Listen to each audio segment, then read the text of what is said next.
This is problem number 1 from section 8.1. It says solve the triangle if possible. So as you can see, we have an angle and then we have a side and a side. Our angle is not between the two sides. If the angle was between the two sides, we definitely only have one solution here. Right? So anytime you have an angle that's between the two side lengths that you have, there's really only one solution to that problem. You're not going to have like a 2 solution or a no solution problem. Let me give you an example of some 2 solutions, 1 solution, no solution problems. Now they're all essentially the same triangle. The only difference here is I made these sides different numbers, right? So 13 stays the same in each triangle, 25 degrees stays the same in each triangle. The difference is I made this side 7 here, this side is 14, this side is 5. Let's talk about this real quick. If this side is smaller than this side, so if my side that is opposite of my angle is smaller than the angle touching, or the side touching the angle, that's going to open up a possibility for 2 solutions, and you'll see that here. One of my solutions could have 7 stretching this direction, and that is the angle there. The other solution would be 7 stretching this direction, and then this little triangle being the triangle I have. And the reason that's the case is 7 is smaller than 13, so you can flop it back and forth either direction, and it still could touch the line. All right, now this angle would be the same as this angle right here. So if you look at that, these 2 angles here would be the exact same angles. All right, and so really, if in the problem, when you're trying to find the 2 solution problem, what you do is you find this angle first, and then you just do 180 minus this angle, because these 2 angles are the same. So 180 minus this angle, and that'll give you the obtuse angle there. And then once you have the obtuse angle, you can find the other stuff for this smaller triangle. So you end up with two sets of answers. Now, the 1 solution example would be if your opposite side from the angle is actually greater than the side that is touching the angle. So if this side is greater than this side, well, there's only 1 solution there, because I cannot flop this over, because if I flop the 14 over, it's longer than 13, so it's not going to make a triangle that's 25 degrees there. Right? It just can't happen. It's just, this side's just too big. It can only touch going out this way, being like an acute angle there. And then finally, the last possibility would be no solution. Well, of course, if you have a number that is smaller than 13, you can get 2 solutions, but you can also get no solution. That occurs when the number they put out here actually isn't long enough for it to even touch this line here. So the picture shows that it's long enough just because I drew a picture of a triangle, but the side length that I gave wasn't actually long enough for this to stretch to this line right here to touch.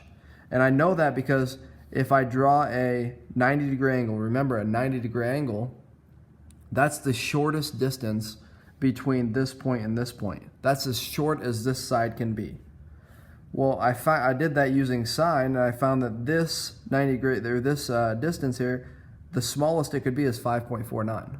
So if I'm saying 5 here for this, 5.49, well, that's bigger than 5, so that means there's no solution. That doesn't actually work. So those are the 3 different cases there. Now let's take that knowledge and use it for this problem. So you can see here that if we apply our knowledge of 2 solutions, or no solution here, so 2 solutions or no solution here, that we definitely have probably 2 solutions. We can check this though real quick. This is an easy check. You draw this down and you say check. I know that this, I'm going to call this X. I know this side is opposite of the 44, and this is the hypotenuse for this little right triangle. So I say, let's say sine 44 equals x over 12. Multiply the 12. 12 sine 44 equals x. So plug this in the calculator real quick. And let's see what that smallest distance could be, just to make sure we don't have no solution here. So 12 sine 44. And you get 8.33. So then you just ask yourself, I'm going to write that down, 8.33. So you just ask, all right, 8.33 is the smallest I can have. I got a side of 9. I don't have no solutions here. There are some solutions. So once you've eliminated the no solution situation, you know you have two solutions here. And so now we can go ahead and solve this. So if we're going to do this problem, they want us to use law of sines. And the reason we have to use law of sines is because we don't have a right triangle. So we can't do any right triangle trig. So it's either law of sines or law of cosines, and this section is law of sines. So let's start out by saying law of sines, we're going to say that we want to find this angle right here. And the reason we want to find this angle is because we already know the 44. This is the opposite side, which is little a. This is the opposite side, which is little b. And this is the opposite side, which is little c. And so because we already know both of the a's, we can use a over sine a. And because we know one of the b's, we can find the other b, which is the angle there. So we can say 9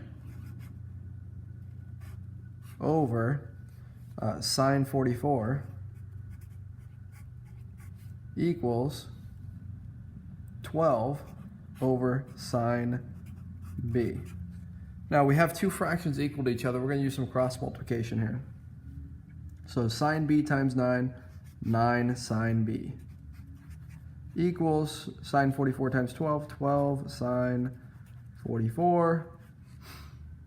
I'm going to divide that by 9, so we get sine b equals 12 sine 44 over 9. And my last step there is to go ahead and do the inverse sign to get rid of sine there. So b equals sine inverse of 12 sine 44 over 9. Now in this problem they want you to round to the nearest tenth, so we're going to use that knowledge as we go through, round to the nearest tenth. So let's plug this in. Sine inverse of 12 sine 44 divided by 9. That gives us 67, and I'm going to round to the nearest tenth, so that's 67.9. I think you can see that there. I'll move it a little bit, 67.9. All right, so 67.9 is this angle B.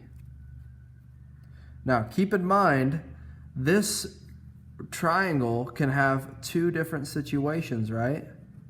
So this is one of my angles. What's the other angle?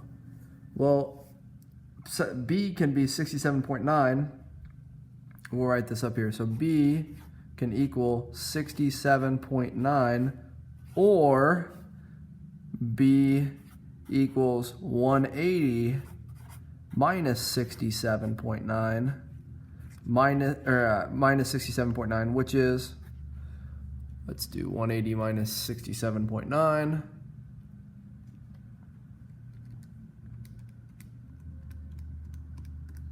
112.1.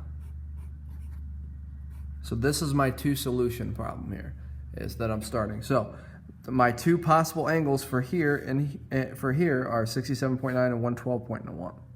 So I'm going to go ahead and finish the problem for this possible solution. So I found the 67.9 here. Now I need to find this other angle C, which I know the angle C here, I would just do 180 minus 44 minus 67.9, and that gives you, because I have two of the three angles,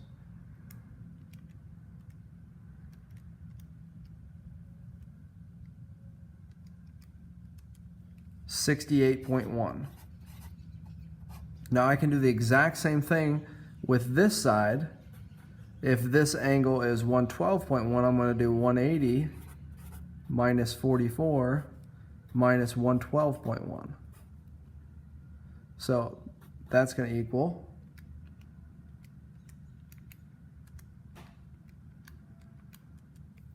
23.9. So my angle, and I could probably label these angle, angle, angle, angle, angle B, angle C. So now I got to find the little side C here. So I need to find little side C. I'm always going to use my A part because those were two given numbers. They weren't found and they weren't rounded. So I'm going to say 9 over sine 44 equals, now I have my angle, which is 68.1 for C. So I'm going to have little c over sine 68.1. That's for this scenario. On this side, I'm going to do the same thing. 9 over sine 44 equals c, but instead of saying sine 68.1, my angle c is sine 23.9. So you can see this is like you're just doing this simultaneously to find all the solutions. Cross multiply. Well, we don't even have to cross multiply here because we got c here. We're just going to multiply this across to this side. So we get sine, or 9 sine 68.1 over sine 44 equals c. So c equals, let's plug that in, 9 times sine 68.1 divided by sine 44. 12, well, they want us rounded to 10th, so it's just 12 for c. All right, so then we go to this other part and we do the multiplication across, and we get 9 sine 23.9 over sine 44. And so c equals, and let's plug in that 9 sine 23.9 divided by sine 44. And we end up with 5.2.